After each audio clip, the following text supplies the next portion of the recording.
Morning folks, I'm Dave Canterbury with Self-Reliance Outfitters in the Pathfinder School, and this morning in our Materia Medica series we're going to discuss the tulip poplar tree, often called yellow poplar, canoe wood. It has several folk names associated with it. It's also called mother-in-law's shirt from the 18th century because the leaf looks a little bit like a nightgown turned upside down. And you can see what this leaf of the tulip poplar tree looks like. This is a pretty good example of a large leaf. Looks a little bit like a tulip. Now, the bark of this tree is a phenomenal resource for the woodsman. The whole tree really is a good resource, but the bark is one of the better resources as far as its adaptability for different things, from cordage to basket making to, tinder sources for making fire. All of these things that the bark can be used for. But the inner bark, the part that you would use to make cordage, also makes a fantastic on-the-fly medicine, and that's what we're going to talk about today. Okay, one of the terms that we need to discuss in our Materia Medica series, and again I reiterate in this series that we're really talking about on-the-fly uses for these plants and trees for an emergency scenario to treat common ailments. So what we're going to be concentrating on, and have been concentrating on throughout the series, is what are called simples. And simples mean that you're using one herb, or one herb, depending on how you choose to pronounce it, to address a certain symptom of an ailment. I've got a headache. I'm going to use willow bark because of the salicin and the pain relieving properties, and I'm going to ingest that into my body and hope to relieve the pain. I'm going to put a plantain poultice on top of a bee sting to help draw out any leftover toxins, and also for its anti-inflammatory properties. So I'm using a single herb to really attack a single symptom of an ailment or a single ailment.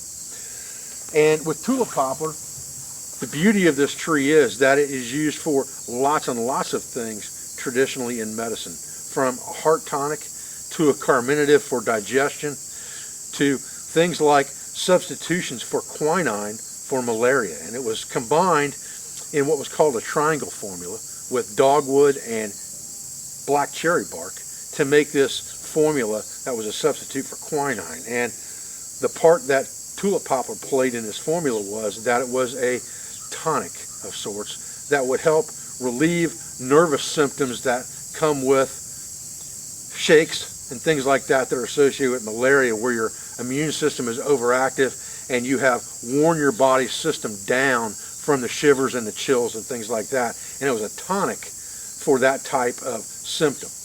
And that was one part that the tulip poplar played in that role as a substitute for quinine.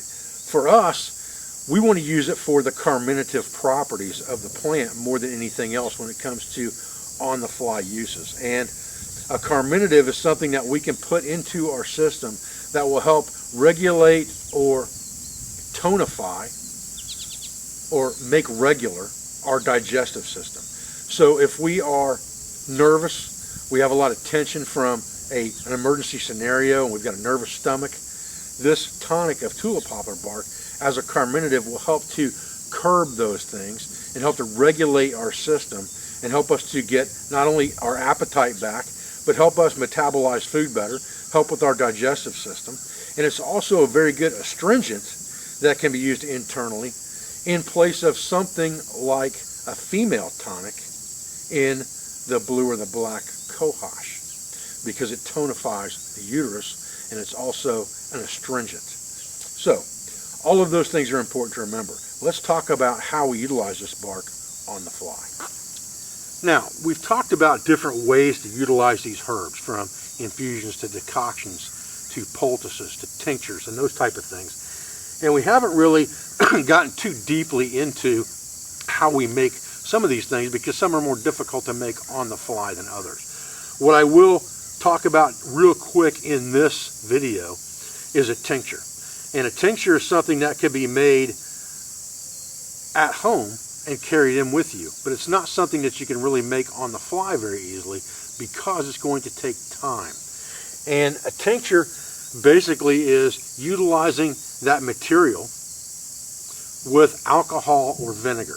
And you could use Alcohol for a tincture is the most effective way to draw out the chemical properties or the medicinal properties of this herb, but you can use vinegar as well, and it's close to being the same effectiveness, but it's also good for children and people who already have problems with things like their liver and shouldn't be consuming alcohol anyway.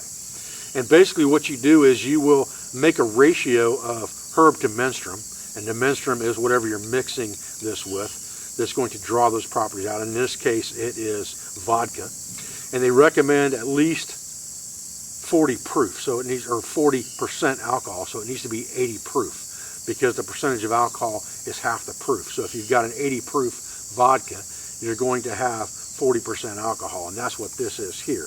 And I've made a folk tincture, which means it's really not measured. And a true tincture from a herbalist would be a measured mixture, say 3 to 1. 3 parts herb, 1 part menstruum or alcohol. In this case, I just filled up this jar with the bark of the poplar and then filled it up with 40 or with 80 proof vodka. Now, something like this needs to sit in a cool, dark place. You don't want sunlight getting to this. It needs to be shaken about once a week, or just agitated a little bit once a week. And it needs to sit for about 6 weeks. So that tells you right there that this is not a medicine that you can make on the fly. However, decoctions are something that we can make on the fly. And a decoction basically just means boiling the plant matter that you're going to use to extract the medicine from. And generally you would use water as your agent for extraction.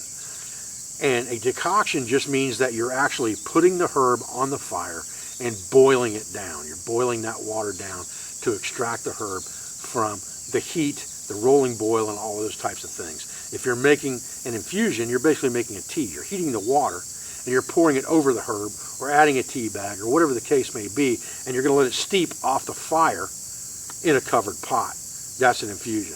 A decoction is actually placed in the fire with the herb and the water and boiled to extract those nutrients. And that's what we can do with the tulip poplar. So really, all we need to do is get ourselves a branch of tulip poplar. And you really want the inner bark of this tree, but the larger the tree is, the more difficult sometimes it is to get to that inner bark. So if you can just find a branch that's, say, a 1-inch diameter branch that you can just carve pieces off of with your knife and make sure that you get down to the inner bark of that tree. It doesn't matter if you've got the outer bark on there as well, because you're going to have the inner bark attached to it. And the outer bark will be thin anyway on just a branch. So you can just chop this into manageable sized pieces and place this into your pot and boil it for 3 to 5 minutes is usually enough for something like this. And then you will have a medicine that you can actually drink like a tea once it cools down. And you have cold infusions, you have hot infusions, but decoctions are always going to be made hot because you're going to have to boil this herb. Once you've made that decoction, then you're going to drink it. And remember that with herbs, herbs are not like commercial or pharmaceutical medications. It's not like you can take 2 aspirins and the headache's going to go away. You're going to need to utilize this several times throughout the day. So you'll be making this medicine more than one time until the symptoms subside. Okay, one other thing to cover really fast with these simple tinctures is that if you can use dried and ground herbs, you're always going to be better off when you're making medicine. They're going to be more potent because you're going to have more surface area to extract the medicinal value of that plant. If you're using simple methodology and simple methods to make things like tinctures, you don't have to take the time with something like a bark to dry it out and grind it up. You may not even have the means to do that. So it's simple enough to just take the fresh bark and put it into your menstruum, or your alcohol in this case, and let that extract over time the medicinal properties of that plant. Now, will this be as potent as a dried ground bark in the same menstruum? Probably not. But again, remember that degree thing that we talked about. Tulip poplar would be a 4th degree carminative plant to me. It's going to be one of the most powerful things that I can put into my body as far as trying to equalize my digestive system. It's a tonic, and tonics are always usually a 4th degree plant. So that being the case, it's not hurting anything for me to use fresh versus dried. And all of these things are things that you learn over time and things that you'll experiment with. But I wanted to cover it real quick in this series of videos because we'll get more complicated with things as we go once we finish this initial Materia Medica series that's based around simple on-the-fly things that we can do in the field. Okay folks, well I'm Dave Canterbury with Self-Reliance Outfitters in the Pathfinder School, and I appreciate you joining me today for this short video on tulip poplar. What I would encourage you to do is understand the trees in your local area and what they will do for you, because trees again are a four-season resource, and I have yet to find anything that would be a short-term ailment that you cannot address with some type of tree. That gives you a very good starting point in your journey of herbalism to figure out what simples you can make out of the different types of trees in your area that will address those ailments very quickly and simply by the campfire. I appreciate your views. I appreciate your support. I thank you for everything you do for our school, for our family, and for our business, for all of our sponsors, instructors, affiliates, and friends, and I'll be back with another video as soon as I can. Thanks, guys.